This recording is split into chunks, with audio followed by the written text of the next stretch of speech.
All but a few of the dwellers of Asgard had come to the feast offered by Aegir the Old, the giant king of the sea. Frigga, the queenly wife of Odin, was there, and Freya, Iduna, who guarded the apples of youth, and Bragi, her husband, Tyr, the great swordsman, and Njord, the god of the sea, Skadi, who wedded Njord, and whose hatred for Loki was fierce, and Sif, whose golden hair was once shorn off by Loki the mischievous. Thor and Loki were also there. The dwellers of Asgard, gathered together in the hall of Aegir, waited for Odin. Before Odin came, Loki made the company merry by the tales that he told in mockery of Thor.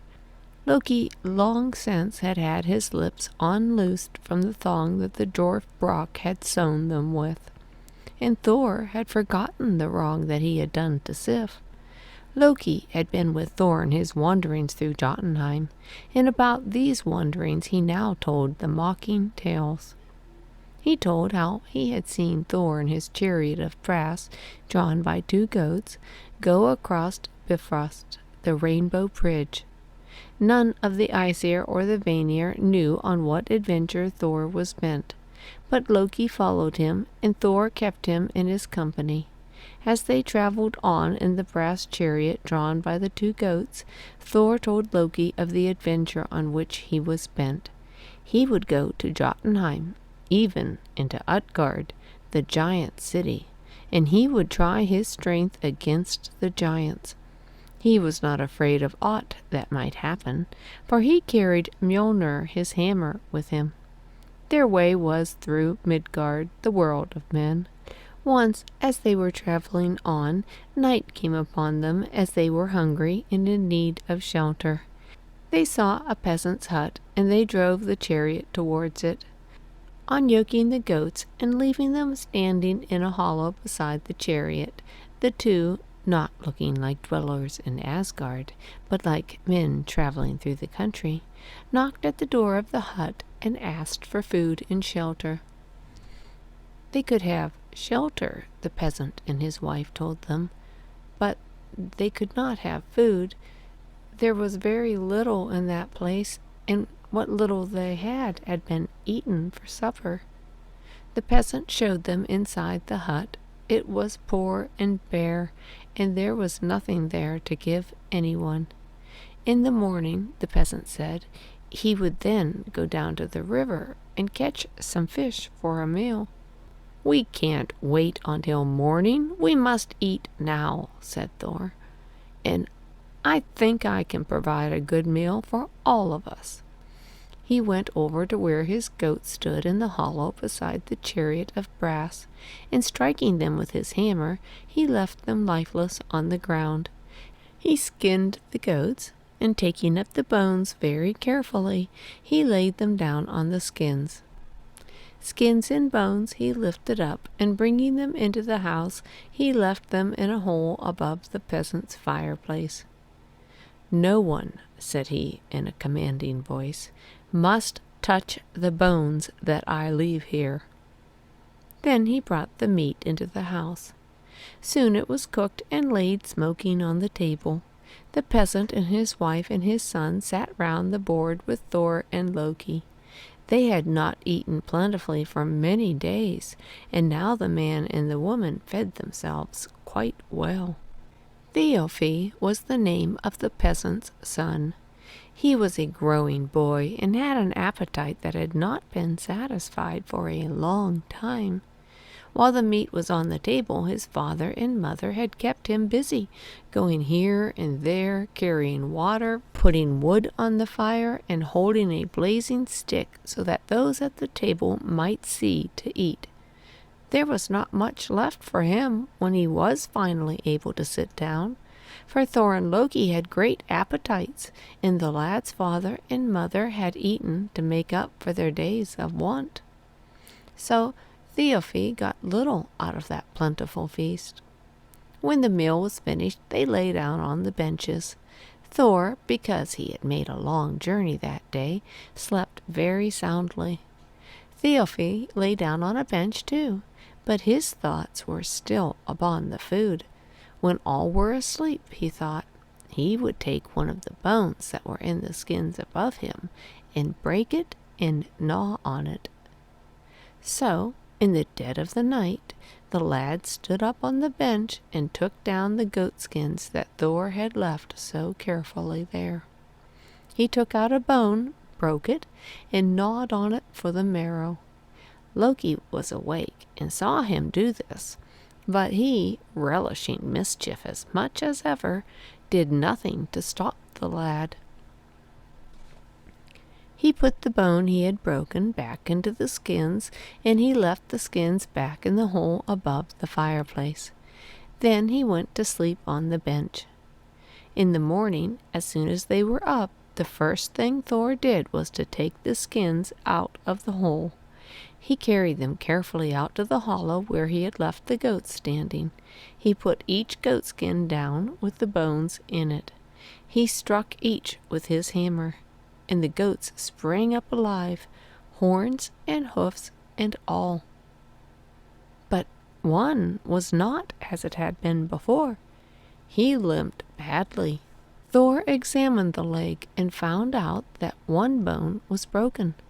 In terrible anger he turned on the peasant, his wife, and his son. "A bone of this goat has been broken under your roof," he shouted. "For that I shall destroy your house and leave you all dead under it." Thialfi wept. Then he came forward and he touched the knees of Thor. "I did not know what harm I did," he said. "I broke the bone." Thor had his hammer lifted up to crush him into the earth, but he could not bring it down on the weeping boy. He let his hammer rest on the ground again. "You will have to do much service for me for having lamed my goat," he said. "Come with me." And so the lad Thialfi went off with Thor and Loki. Thor took in his powerful hands the shafts of the chariot of brass that he had dragged into a lonely mountain hollow where neither men nor giants came, and they left the goats in a great empty forest to stay resting until Thor called to them again. Thor and Loki and the lad Thialfi went across from Midgard into Jotunheim. Because of Mjolnir, the great hammer that he carried, Thor felt safe in the realm of the giants, and Loki, who trusted in his own cunning, felt safe too. The lad Thialfi trusted in Thor so much that he had no fear. They were long in making the journey, and while they were traveling, Thor and Loki trained Thialfi to be quick and strong. One day they came out upon a moor. All day they crossed it, and at night it still stretched far before them. A great wind was blowing, night was falling, and they saw no shelter near. In the dusk they saw a shape that looked to be a mountain, and they went towards it, hoping to find some shelter in a cave.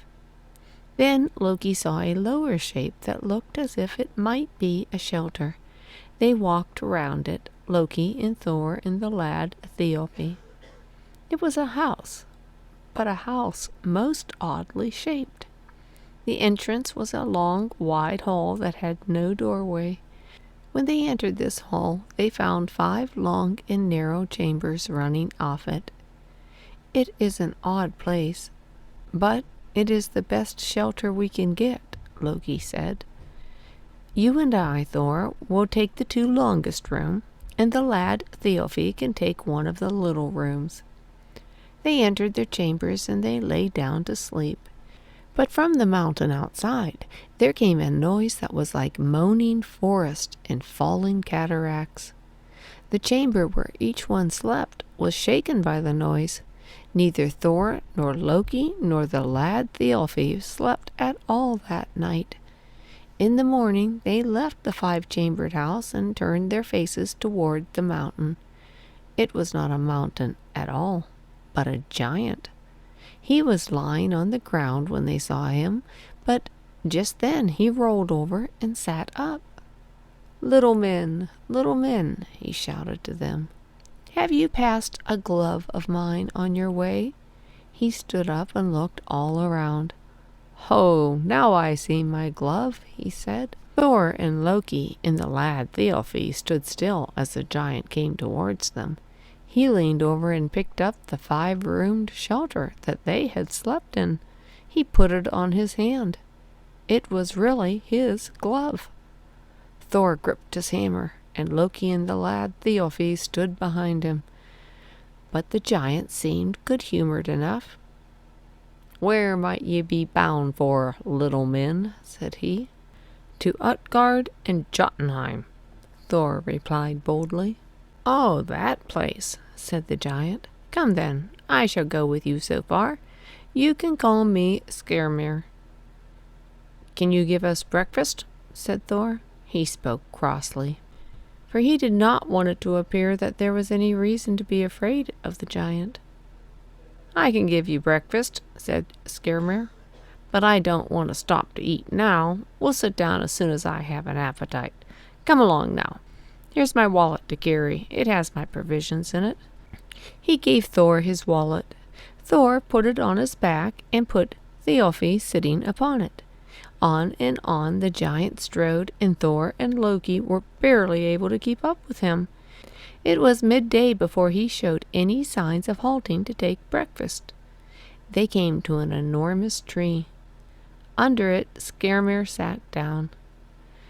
"I think I'll take a nap before I eat," he said. "But you can open my wallet, little men, and you can make a meal for yourselves out of it." Saying this, he stretched himself out, and in a few minutes Thor and Loki and the lad Thialfi heard the same sounds as kept them awake the night before. Sounds that were like forest moaning and cataracts falling. It was Skrymir's snoring. Thor and Loki and the lad Thialfi were too hungry to be disturbed by these tremendous noises. Thor tried to open the wallet, but he found it was not so easy to undo the knots. Then Loki tried, but in spite of all of Loki's cunning, he could not undo the knots. Then Thor took the wallet from him and tried to break the knots by main strength. Not even Thor's strength could break them. He threw the wallet down in rage. The snoring of Skrymir became louder and louder. Thor stood up in his rage. He grasped Mjolnir and flung it at the head of the sleeping giant. The hammer struck him on the head, but Skrymir only stirred in his sleep. "Did a leaf fall on my head?" he said. He turned around to his other side and went back to sleep again. The hammer came back to Thor's hand. As soon as Skrymir snored, he flung it again, aiming at the giant's forehead. It struck, and the giant opened his eyes. "Has an acorn fallen on my forehead?" he said. And again he went back to sleep.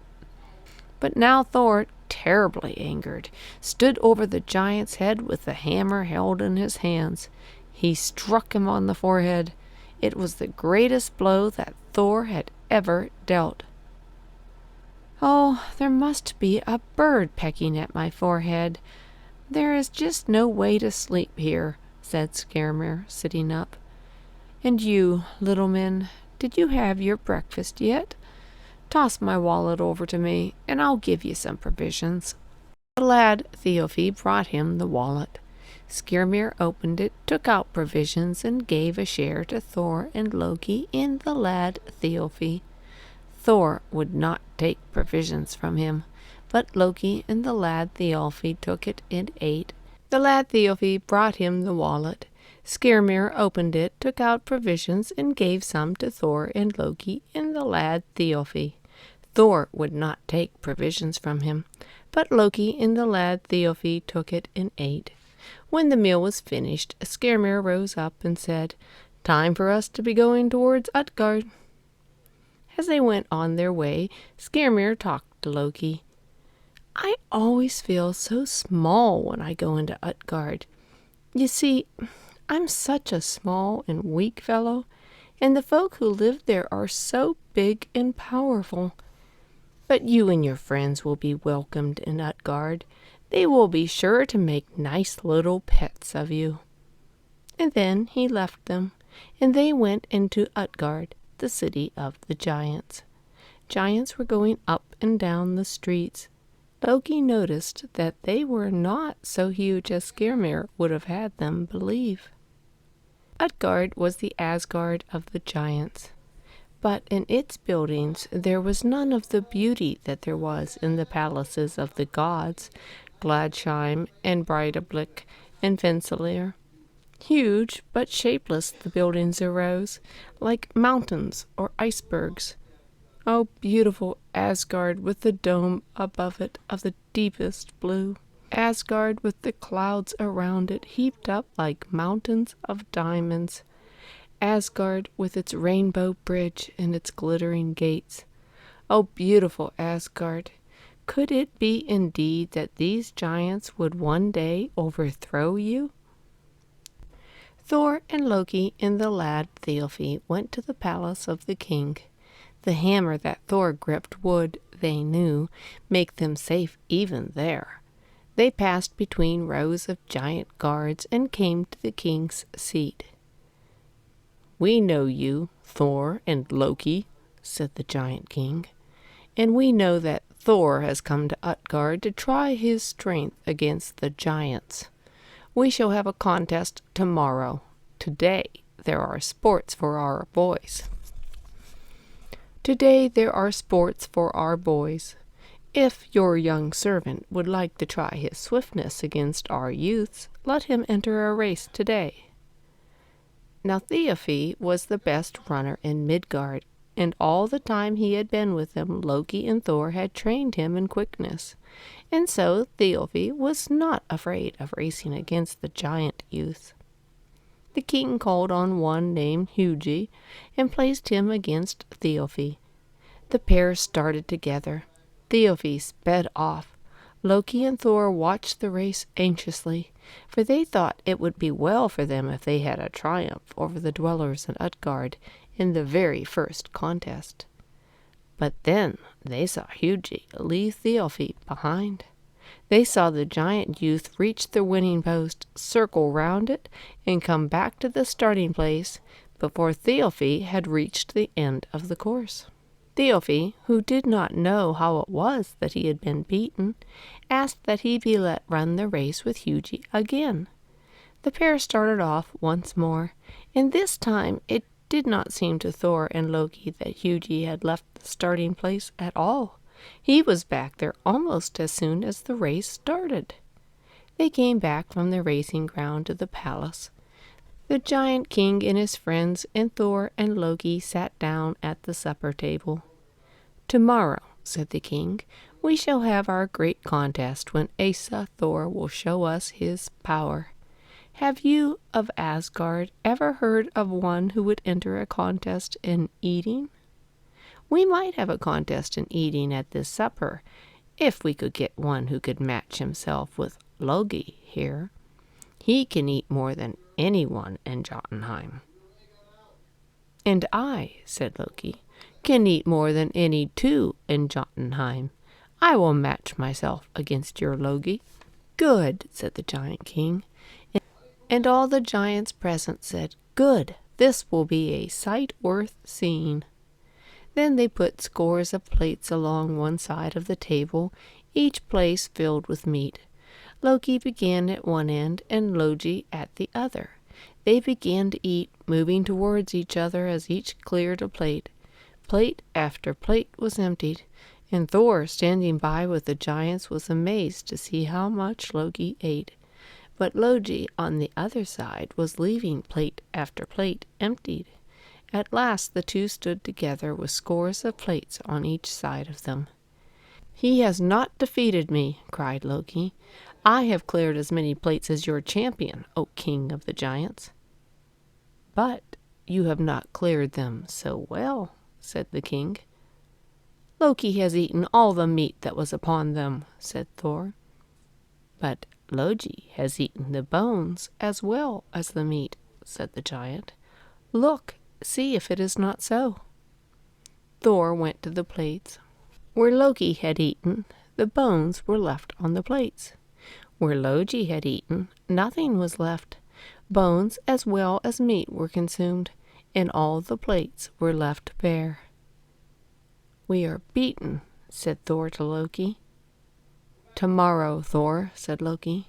"Tomorrow you must show all of your strength, or the giants will cease to dread the might of the dwellers in Asgard." "Do not be afraid," said Thor. "No one in Jotunheim will triumph over me." The next day Thor and Loki came into the great hall of Utgard. The giant king was there with his friends. Thor marched in carrying Mjolnir, his great hammer. "Our young men have been drinking out of this horn," said the king, "and they want to know if you, Asa Thor, would drink out of it a morning draught. But I must tell you that they think that no one of the Aesir could empty the horn at one draught." "Give it to me," said Thor. "There is no horn you can hand me that I cannot empty at a single draught." A great horn, brimmed and flowing, was brought over to him. Handing Mjolnir to Loki, and bidding him stand so that he might keep his hammer in sight, Thor raised the horn to his mouth. He drank and drank. He felt sure that there was not a drop left in the horn as he laid it on the ground. "There," he gasped, "your giant horn is drained." The giants looked within the horn and laughed.